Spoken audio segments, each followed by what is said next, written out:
มาดีรูปรอแย่ยังนะล่มเด็กทางเรื่องเย็นไปเนาะลงเลยไปย่างไปหน้าผมไปดิกินยังไงนะสบายดีพี่น้อง เขาจะไปใส่ต่อบัน ไล่เด็กบลอยสบายดีก่อนสบายดีปะลูกก่อนให้น้องกินน้ำสบายดีป่ะนี่ไปกินแจ่วเลยสบายดีสบายดีสบายดีปลาลูกFCสบายดีรูปรอพุทธศิษย์ได้เจ๊กได้หมกแปดน้ำเจ้าได้ได้หมักยังเจ้าเขาบริเรื่องแก่เขาครูบริหารเส้นบริแก่เจ้าบ่เป็นใช่เหมือนบ่บอสผมผู้ชายบริแก่ได้หมกแปดอยู่ในเฉยอยู่แม่มีผู้หญิงคนหนึ่งได้หมกเก่าไกลไม่อยากเข้าพุทธเสื้อขาวบริมาเลยปึ้มได้ซื้อให้มันเสียวไม่ได้ใส่ปึ้มนะปึ้มเอาไว้น้ำทุ่งโอ้หิวน้ำไม่ได้ถือไปน้ำไม่ได้ถือไปบ่ลูก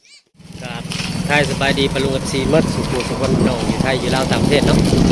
พ่อก็อึ่งมันก็สีไม้แก้งกับเบาเด้อพี่น้องเด้อก็มีทางผู้ใหญ่จะดีจากทางไทยเนาะได้ฝากเงินมาให้ทางลูกหลานนี่แหละจำนวน1,300 บาทเนาะพี่น้องเนาะสิแบ่งให้ย่องไปได้ประมาณ200เนาะทางหลานสาวเนาะลูกอ้ายใหญ่กับแม่เนาะก็โอเคตอนนี้เขากับแปลเงินเอาคำมาเป็นทีเรียบร้อยแล้วพี่น้องสีซื้อเครื่องอยู่ของกินกับเมื่อก็เสียเงินกีบมันเนาะพี่น้องเนาะ1,104,900ตอนนี้ก็ประมาณ600,000ปลายเกือบ700,000นั่นแหละเนาะพี่น้องไปเราก็จะไปซื้อหันซื้อนี่ก่อนแล้วยังมาสรุปกันอยู่ทางบ้านมาเรือเท่าไหร่เนาะพี่น้องไปผมบอกกับพี่น้องตอนนี้ก็เป็นเวลาที่ว่าเที่ยงถึงน้อยเรื่องเที่ยงเนาะก็เอาไปซื้อข้าวผัดให้เด็กๆกินเนาะกล่องละเท่าไหร่20 บาทว่ะ5,000พี่น้องตอนละ20 บาทตอนนี้เงินบาทประมาณ10 ปลายบาทเนาะพี่น้องเนาะกะสิกินข้าวผัดคนละกล่องก่อนเมื่อเนาะพี่น้องเนาะส่วนจอนมันกะสิซื้อหันซื้อนี่เนี่ยเพราะว่าเที่ยงแล้วเฮาไปรับมาเอาเงินเลยเนาะพี่น้องเนาะเพราะว่ามันผากมาทางแข่งกับเบาเนาะทางร้านเพิ่นก็ขอมอบขอบใจหลายๆก็จะอันนั้นก่อนพี่น้องแม่ซื้อไข่อันนี้เด็กก่อนแต่หนึ่งมัน55,000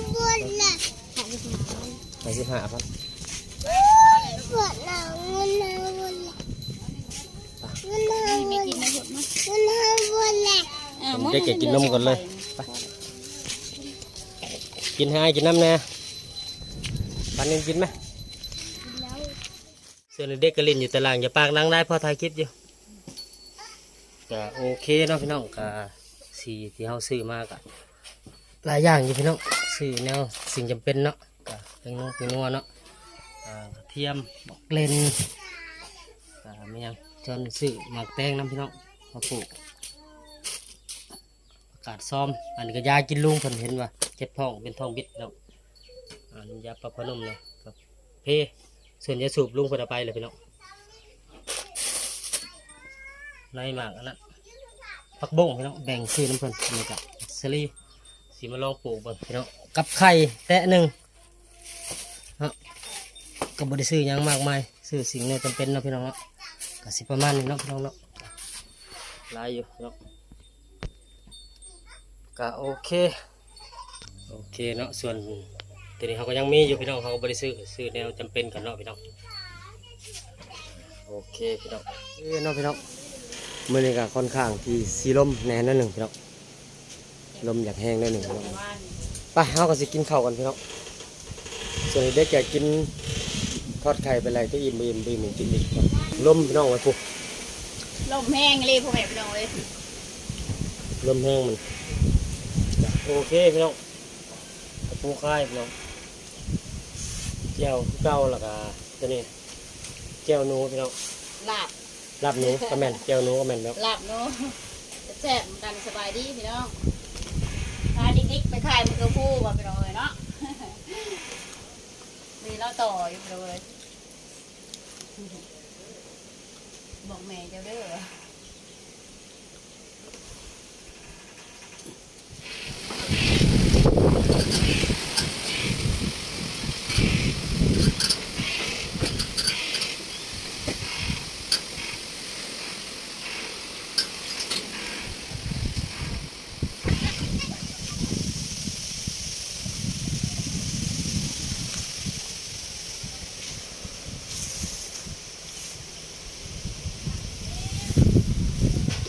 เคพี่น้องไปลุยๆบัด ไป กองทัพเดินไปท้องพี่น้อง สบายดีพี่น้องมากินข้าวแซ่บๆน้ำกันเด้อพ่อแม่พี่น้อง FC บ่จะเกิดก้นทางถ่ายบางดาวต่างประเทศมากินน้ำกันเนาะ เด็กจะกินไข่แล้ว ลาบโน่ไปเลย ไข่ไว้เด็กๆพี่น้อง ใส่กระแตบได้โน่ไปเลยย่างดูแม่มันนะตัวหนึ่งกระซิหมกเอาไปเลยหมกใส่มักปีตอนแรกไปแหละเกี่ยวข้าวเจ้า ทำดูชื่อยังซื้อตะไคร้พี่น้องปลูกไข่เลยพี่น้องบางคนก็ลาบแซ่บพี่น้องปลูกไข่ ถ้าคอยยังไม่เคยลาบเป็นลาบปลาเลยครับ ลาบดิบเนาะ ลาบดิบ เอาไว้ให้น้องลอยกินนั่นนี่ลูก ดิบ ดิบไปได้โอ้แม่ปีคนแม่ ลาบหนึ่ง ตะเคีย ข้าคือลาบไก่แล้วแม่ยอมมา หลับบังคก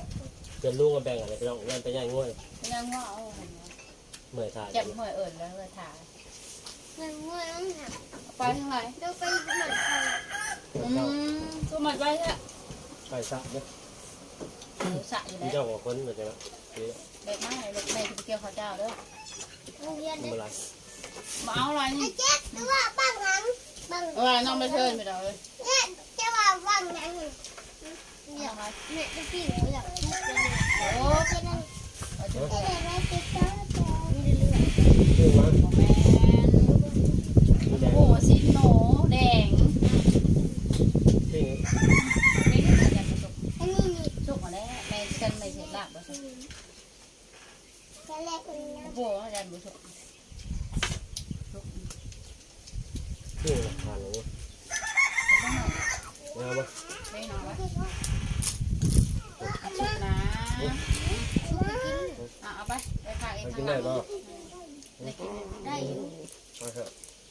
กินได้จะบอกเดี๋ยวเพื่อนจำเอาวันดีแซ่บจำเอา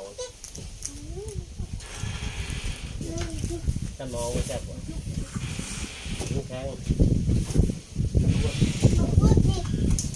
เอาพวกฉันนี่ มา ไม่ถูกพวก น้ำไม่กินมากกว่า พวก นั่งมันแบบ นี่นะพวกบอกอันนี้คนชื่อ นี่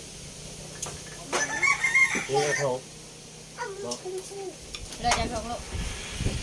นี่ไอ้ทองถูก เอากดไปเอง จะทงทำมาจัง สามถุง ขาย3ยัง2บ่ ในถุง หายเก็บไปต้นนี้ ขายพี่น้อยถ้ามันใหญ่ไว้ งมหอยก็ได้ไอ้เขาเรียกงมหอยมาหอย ไปแล้วมือเนาะไปบ่ ที่ ง หก มห เด็ อก ยมาหอย พุดไปพุด คือการให้หมูป่า ไปใส่ย่างไปเขายังหาไปขาย งมหอยจูบหอยยังพักกระสอบ ต้องเผื่อเมื่อหอยงาม ไปนี่แม่คุณอันนี้ บางหน่วยใหญ่ หอยเจ๊ก็ได้คำดุ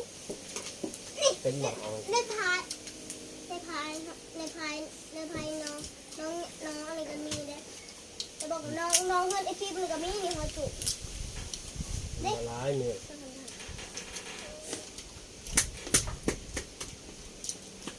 เป็นแน่ตัวหมักกระปูได้หรอ ไก่ลายพี่น้องเลยมักจะพูดอยู่เปล่านะคะต้นตกอยู่ต้น หมักแห้งก็ได้หมักแข้งหมักพริกเกลือ ร่วมกันช่วยพ่อพี่พ่อเล็ก สีดูแลมักเผ็ดเป็นยังไงเกี่ยวข้าวเจ้าก่อนน้ำพงน้ำพง เกลือเขาอ่ะ เป็นเราเล็กเล็กเก้าก็เป็นเนี่ยเจ็ดเล็กเก้าก็เป็นเลยพ่อ เขาฮะ มันเล็กสองบ่เล็กแปดสองก็เป็น ลมแห้งของแม่พี่น้อง เล็กสอง โอเคเนาะพี่น้องหลังจากที่เฮากินข้าวแล้วก็สิมาต่อกันเลยนั่นตอนนี้ก็เป็นเวลา4 โมงปลายๆเลยเนาะก็ส่วนจอนมันก็เลือกข้าวโพดน้องแจ็คก็เอาซาเล้งไปคนเอาเข้ากับพุทธศิลป์เนาะเป็นก็เลิกของเพื่อนดี